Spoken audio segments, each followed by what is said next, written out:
Okay, I'm back where I started, but looking the other way. I'll show you what's been going on. This is the driveway that we've had redone. And look at the mess. Look at this. Just a couple of days. And that is from the fruiting fig tree, which is full of fig birds. You can hear them. That's a fig bird.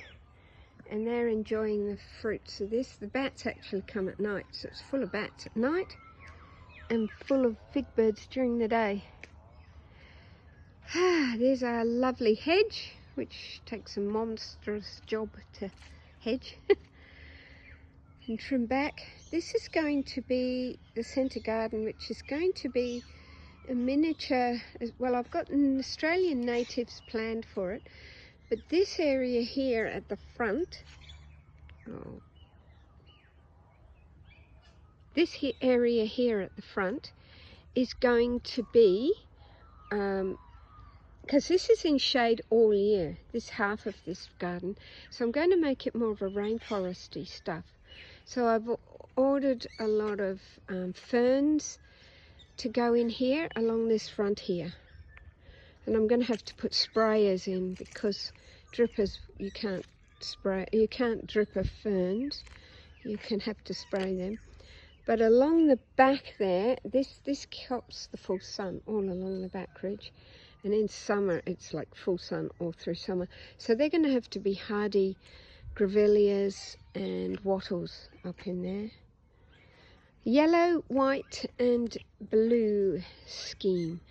So I've planned on getting a lot of hovias, which I haven't been able to source just yet, and they give out a beautiful purple show that'll be spotted in with the yellow and the white, and that'll look really nice. I'll see if I can get some others. There's lots of different varieties of hovias. You've got your bushes, you've even got trailers. They call them sarsaparilla when they're trailers, so I might get some of those in too. This up here, this is another hedge made out of a, it's like a type of poinsettia, but it's white, a little tiny fine one. They call it Snows of Kilimanjaro, but the guys hedged it, which I didn't really want, but they had to do it to do the driveway. And it's going to flower very soon, and they've cut all the flowers off, so I'll be disappointed. It'll flower along the top where they haven't cut it. Peter was in trouble one year for doing that. So, at the wrong time of year, so anyway. There's some more of those big thick succulents from Mexico. These are native, they grow on the beachfronts. Those are yellow. They grow like crazy here, which is good because I need something. That's the soil, okay? You get an idea. It's this shale, and the soil sort of varies from a few millimeters thick to maybe 10, not even 10 millimeters. It's awful. There, that's an idea of the soil. It's just a crumbled up whole bunch of this shaley stuff. Here's some beautiful grevilleas. This is a weeping grevillea. It's beautiful. It's just coming into flower again because I pruned it not long ago, and it's going to put out a whole lot more. You can see them ready to flower, but that's the colour of it. It's going to be yellow. It's only been in less than a year, so it's doing all right in this horrible soil. That's not too bad for a year's growth.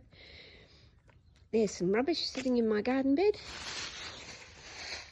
And this is, I do not know what it is, but it was here, and it looks all right on the wall. And there's another one that looks quite nice on the wall too. And then I've got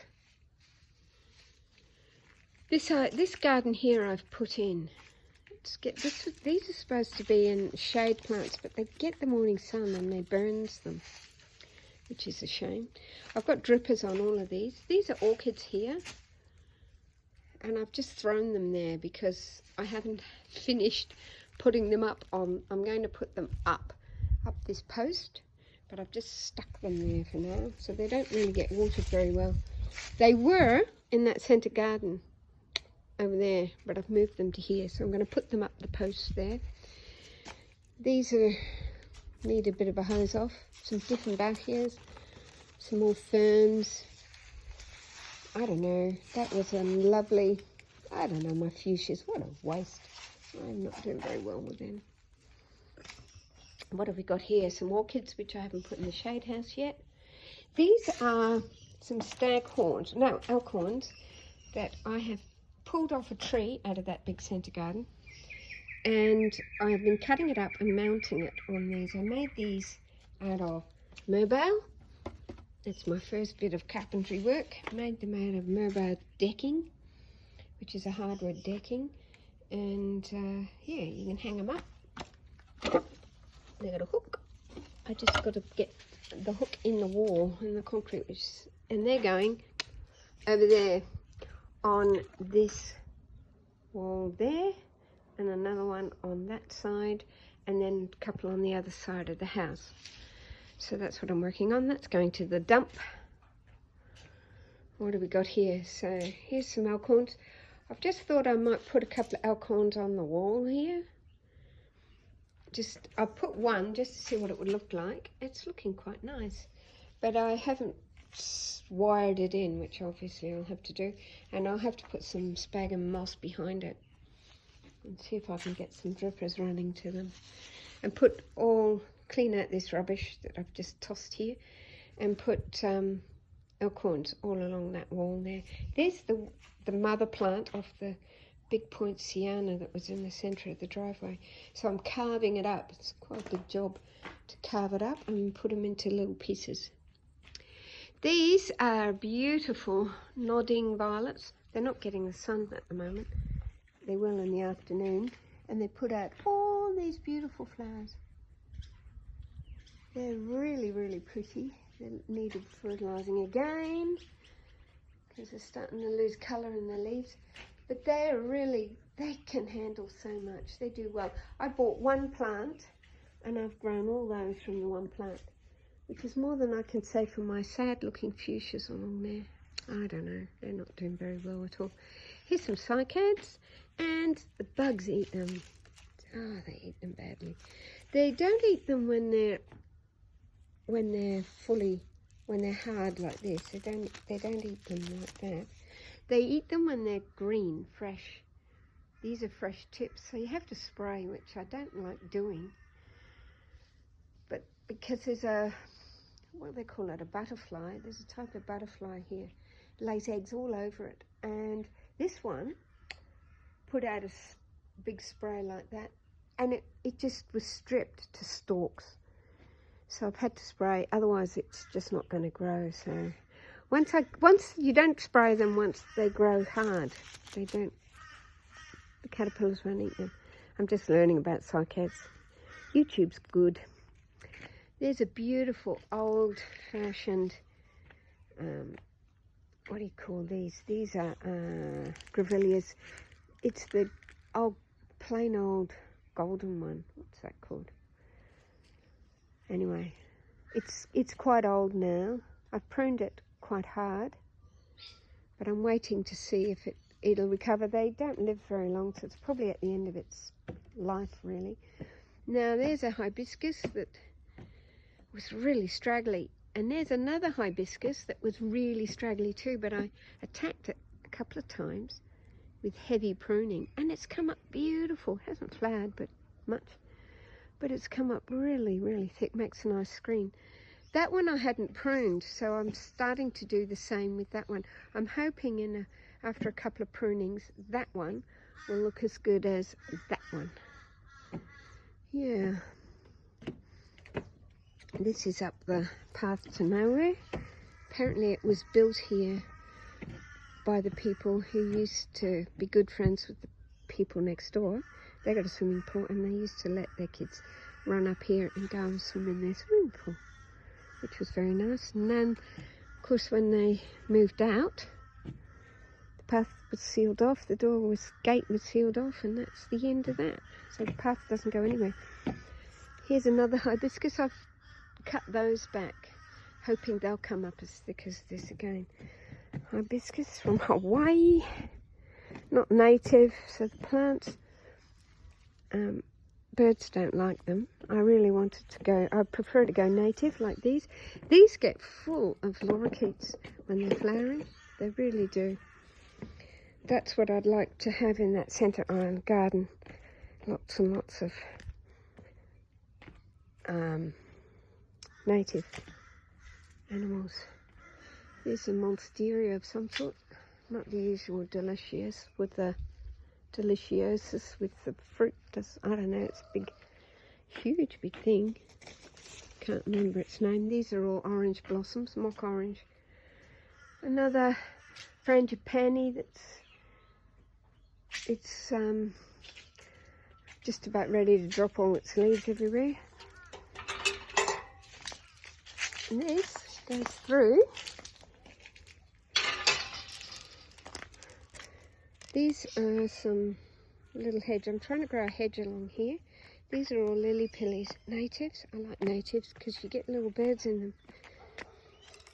I wish other people would. You can hedge these lily pillies. So they should come up, I should be able to prune them eventually. There's some more mock orange, that needs a good hedging. There's my chicken pen with a vine growing all over it, and I don't know what the vine is. I've got to prune it all back. I've already done it once, but then it rained and then it just went berserk. So I've got to do it again. And here's my chickens, and they all think I've got some food for them. So they're all coming up to say hello. Will I throw them scraps? They say, please, throw me scraps. Here, this is a passion fruit. Now, beautiful passion fruits. But the possums eat them as soon as they're just about to ripen. I've been putting these protectors on them. But I have found that the possums still get in up underneath it and pull the whole thing off the wall. That's a bit of a dud, but yeah, most of them. I waited all these years. I planted that when we first moved in, and it's finally taken off and starting to fruit, and the possums eat the lot. I think I've had three passion fruit off this big vine. There we go. It's growing all along here as well. I put some little bells on. The kids were helping me put the bells on. And they're sort of getting at them anyway. Gracie, what are you up to? She's come to see. I had to put all this mesh in here and dig that into the ground to stop. If Mary's dogs come, they will dig. And that mesh actually goes all the way out to about here under the ground, about 10-15 centimetres under the ground. So if they dig, they'll dig here because they're not very bright. They'll start digging here and they'll hit mesh, so they'll go along. That's the idea. Apparently it works. Let's hope. And here's my herb garden. Oh, and my orchids. My orchid garden. Greenhouse. Here it is. And these aren't in flower. As soon as they're in flower, I take them inside. These are my orchids. They're all looking happy. Mostly they're Phalaenopsis and Cattleyas. There's a second row of them. These are all Hippeastrum seedlings that I'm trying to grow from seed this year, just to see if any of them will grow. Oh, look, it's just come out. How beautiful. Now, this is a native Australian orchid, this one. It's called a Spaphlia gossus or something. They're terrestrial and they grow in soil. Look at that. Isn't that gorgeous? Oh, it's real pretty. I didn't know that when it flowered. I've been watching and watching for it to open. And there it is. This is my herb garden. I'll just put that there. Don't knock it over, Gracie. This is my herb garden. By the way, that orchid I'm going to put in the centre garden. Hopefully it will grow there because they grow in rainforest. This is my... I put drippers on it. It made such a difference. This is lots of parsley, sage, rosemary, which I've had to prune and prune like hard back, chives, a little bit of mint because it all died, some strawberries, but they all get eaten by bugs. I must, oh, you got to spray everything, what a pain. This is kale, which I put in. Hey, it's working. No, it's not. Oh, well, that must have been a bit of dew. I put this kale in, that came out of Woolworths. They gave out little seed packets for kids and pots. Anyway, I grew some, and that's my kale coming up, and there's some beetroot doing the same. This is dill. Have I had trouble with dill? I don't know. Why I keep bothering. Here's some tomato plants. More tomato plants. They must have grown from weeds as like in the rubbish. I don't know. I didn't plant them. I'm hoping they're cherry tomatoes, because you don't have to spray cherry tomatoes, but you have to spray the other ones. No, you don't like that. There's our water tanks with some weeds around them, which I've sprayed. And there's now a working pump. Hooray! Yeah,